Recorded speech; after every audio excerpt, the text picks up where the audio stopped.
आप सभी का स्वागत है मित्रों। आज हम एक रोमांचक यात्रा पर जाने वाले हैं जो प्राचीन भारत की पवित्र धरा से निकलकर आई है, जहां भगवान गणेश की अद्भुत कहानियां हमें जीवन के महत्वपूर्ण सबक सिखाती हैं।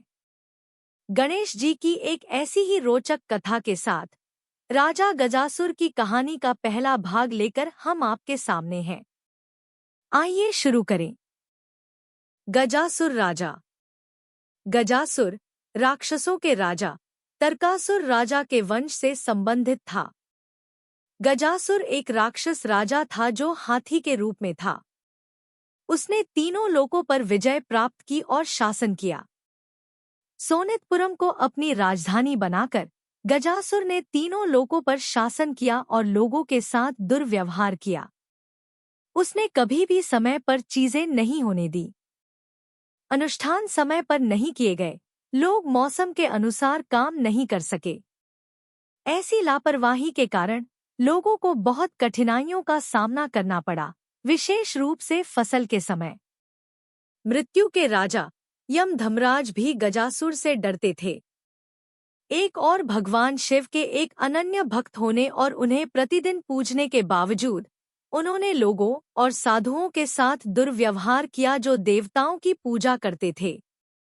एक दिन भगवान इंद्र, जिन्हें देवेंद्र के नाम से भी जाना जाता है, ने अपने दरबार में अपने कर्तव्यों को पूरा किया और अपने कक्ष में आराम कर रहे थे। ऋषि नारद, जो भगवान विष्णु के एक अनन्य भक्त थे, इंद्र के कक्ष में उनसे मिलने आए। नारद को दूरस्थ लोकों और क्षेत्रों में यात्रा करने के लिए जाना जाता है, जिन्हें लोक भी कहा जाता है।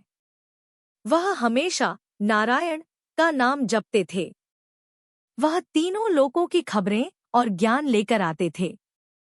देवेंद्र ने नारद का स्वागत किया और उन्हें बैठने के लिए एक स्थान दिया। ओ नारद, तीनों लोकों में क्या हो रहा है? उन्होंने पूछा। नारद ने कहा, देवेंद्र, आपको राक्षस राजा गजासुर के बारे में पता होगा। उनके शासन में लोगों के साथ दुर्व्यवहार किया जाता है और वे सबसे ज्यादा कठिनाइयों का सामना करते हैं। और फिर उन्होंने गजासुर के बारे में विस्तार से बताया, जो एक निर्दयी और क्रूर राजा था। इसके बाद देवेंद्र चिंतित हो गए और कहा, ओ नारद, मुझे लगता है कि अगर गजासुर को रोका नहीं गया तो मुझे भी जल्द ही कठिनाइयों का सामना करना पड़ेगा। इससे पहले कि ऐसी स्थिति उत्पन्न हो, हमें कुछ करना होगा। उन्होंने सोच विचार किया और भगवान शिव से कैलाश में मिलने और कुछ समाधान मांगने का फैसला किया। उनके आगमन पर भगवान शिव ने पूछा, हमें नारद और इंद्र दोनों का एक साथ आगमन क्यों हुआ है? नारद और इंद्र ने भगवान शिव और भगवान विष्णु, जो वहां मौजूद थे, को प्रणाम किया। फिर नारद ने कहा, हे प्रभु, आप सर्वव्यापी हैं और सभी लोकों के रक्षक हैं। क्या आपको कुछ नहीं पता? फिर इंद्र ने गजासुर के कारण लोगों की कठिनाइयों का वर्णन किया और कहा, मुझे लगता है कि एक दिन मेरा इंद्रलोक भी मेरे हाथ से फिसल जाएगा। हे प्रभु, कृपया हमारी मदद करें। विष्णु ने इंद्र की मदद की पुकार सुनी और कहा, डरो नहीं इंद्र। जब तक शिव और पार्वती, हमारे विश्वास का स्रोत, एक साथ हैं और अलग नहीं हुए हैं, हम और हमारे लोक सुरक्षित हैं। इंद्रलोक या देवलोक के बारे में चिंता न करें। शिव ने देवी पार्वती से कहा, प्रिय, जैसा कि श्रीहरि ने कहा है, आइए हमेशा स्वर्ग की रक्षा करें। हम हमेशा इस ब्रह्मांड को किसी भी कठिनाई से बचाने का वादा करते हैं, देवी पार्वती ने कहा। उनके द्वारा किए गए वादे को सुनकर नारद और इंद्र आत्मविश्वास और साहस से भर गए और उन्हें प्रणाम किया और कैलाश छोड़ दिया। कुछ दिनों बाद, जब गजासुर अपने मंत्रियों के साथ अपने दरबार में बात कर रहा था, नारद महर्षि वहां आए। तुरंत गजासुर उठ खड़ा हुआ, नारद महर्षि का सम्मान किया और उन्हें बैठने के लिए एक स्थान दिया। फिर गजासुर ने विनम्रता से कहा, हे ऋषि, मुझे बताएं कि आपको मेरे राज्य में क्या लाया है। नारद ने चारों ओर देखा और पूछा, यहाँ क्या हो रहा है? आप एक गंभीर चर्चा में लगते हैं।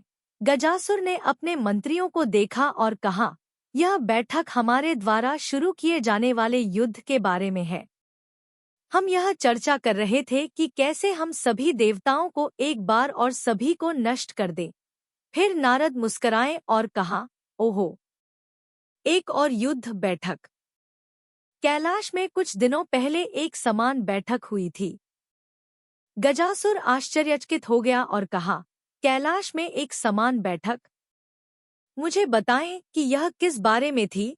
हाँ, देवता हरिहर यानी शिव और विष्णु की मदद और सहयोग से राक्षस जाति को जड़ से नष्ट करने की योजना बना रहे हैं, बिना किसी को छोड़े, नारद ने कहा। गजासुर क्रोध में आकर खड़ा हो गया और गुस्से में कहा, इससे पहले कि ऐसा कुछ हो, मैं सभी देवताओं को नष्ट कर दूंगा। नारद ने हल्के से मुस्कराया और कहा, हे गजासुर, आपके जैसे कई राक्षस नायक देवताओं को नष्ट करने की बातें करते थे, लेकिन अंत में क्या हुआ? क्या वे सफल हो पाए? नहीं। क्या आप जानते हैं कि इसका कारण क्या था?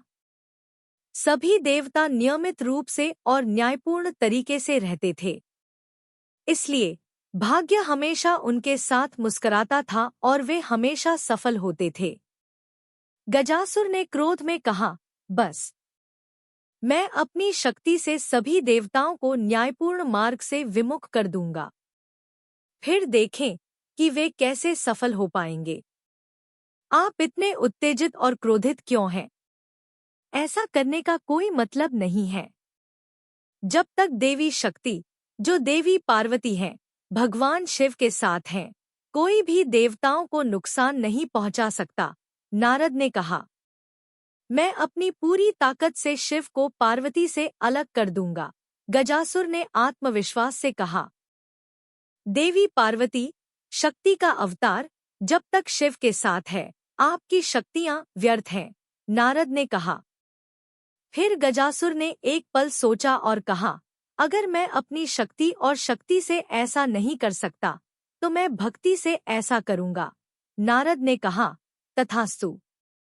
उन्होंने नारायण नारायण का जाप करना शुरू किया और राजा के दरबार से चले गए। गजासुर जंगल में गया और भगवान शिव के लिए तपस्या करने लगा। उन्होंने बड़ी भक्ति से ओम नमः शिवाय, ओम नमः शिवाय का जाप किया। इस बीच नारद देवी पार्वती के पास गए। हे माता, मैं आपको प्रणाम करता हूँ, और उन्हें प्रणाम किया। फिर देवी पार्वती ने कहा, हे नारद, आओ और बैठो। तो यह समस्या क्या है इस बार? आप बिना किसी कारण के नहीं आते हैं। फिर नारद ने कहा, हे माता, आपके लिए कुछ नहीं छिपा है। मैं आपके कल्याण के लिए एक मुद्दे पर चर्चा करने आया हूँ। पार्वती देवी आश्चर्यचकित दिखीं। इस कहानी के इस अध्याय के साथ हम समाप्त करते हैं। अगली कहानी में हम जानेंगे कि नारद देवी पार्वती से क्या चर्चा करना चाहते थे। क्या गजासुर अपने दुर्भावनापूर्ण इरादों में सफल होगा? भगवान गणेश के सिर के महत्व का रहस्य और बहुत कुछ अगली कहानी में। इस कहानी से हमें सीखने को मिलता है कि हमें अपने अंदर की बुराइयों को पहचानना और उन्हें दूर करना चाहिए। कहानी का यह महत्वपूर्ण संदेश हमें जीवन में आगे बढ़ने में मदद करता है। स्टोरी वेव्स ऐप डाउनलोड करके आप इस संग्रह और दुनिया भर की संस्कृतियों से जुड़ी और भी रोचक कहानियों का आनंद ले सकते हैं, जो एप्पल और एंड्रॉयड ऐप स्टोर पर उपलब्ध है। एक स्टोरी वेव सब्सक्रिप्शन महीने में $1 से कम खर्च करता है, जो आपके परिवार के लिए गुणवत्तापूर्ण कहानियों को लाने का सबसे सस्ता तरीका है। स्टोरी वेव्स ऐप पर सभी नए कहानियां उपलब्ध हैं और सबसे रोमांचक सामग्री केवल ऐप पर ही मिलती है। हमारे YouTube चैनल को सब्सक्राइब करें और इंस्टाग्राम, टिकटॉक और स्पॉटिफाई पर स्टोरी वेव्स को फॉलो करें, ताकि आप आगामी सामग्री के बारे में अपडेट रहें। आपके इस कहानी को देखने के लिए धन्यवाद।